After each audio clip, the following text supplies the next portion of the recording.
araka izany dia izao sahady ny tenako sy ny ekipa rehetra eto amin'ny matv dia mirary ny vahoaka malagasy atratra somatsara izany asaramanitra rapitso izany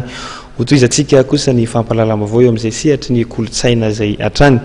ny 7 martsa ho avy izao araka ny nambarateto no hiakatsehatra eny amin'ny taoma korondrano iboto efa mandeha amin'izao fotoana izao ny fivarotana ny tapakila manazava ny andindiny mahakasika izay indrindra ry ity mpanakanto ity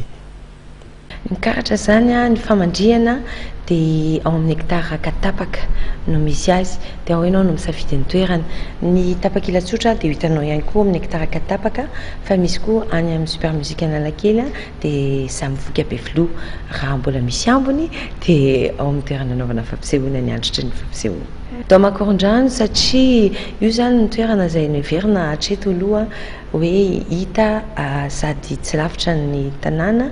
no nalalaka no ihany koa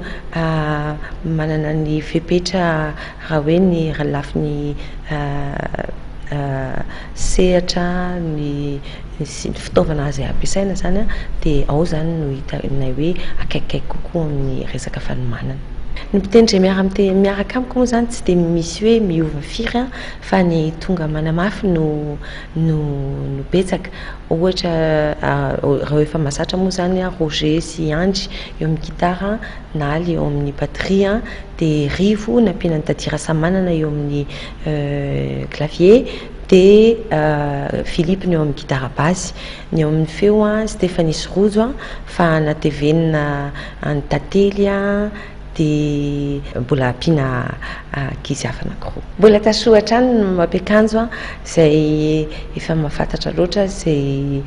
mombamomba sy izay rehetra azo tokony afenina sy asongadina ety amiko satria izany no atao hoe mampiakanjo ny album vaovao dia tsy miova ao raisiny tsirairay satria zava-dehibe ho an'ny tsirairay ao everiko hoe ianareo tsirairay no zava-dehibe amiko izay no tena marina zava-dehibe amiko dia metrika orangotina ho an'ny tsirairay ity album ity dia izay olona rehetra tonga mitondra tapakila dia azo an'ity album ity tsirairay ary orangotiko ho anareo manokana amin'ny anaranareo manokana ihany koa amin'ny 17 volana martsa manomboka amin'ny 7 hariva ao amin'ny Taoma Korondrano ny fotoana irahantsika ialohavan'ny tarikanay sy Romina avy eo tsika dia totorepika mandritra ny adiny 2 ora sy sasany eo zany hoe maritra any amin'ny adiny 3 any zany ny fampisehoana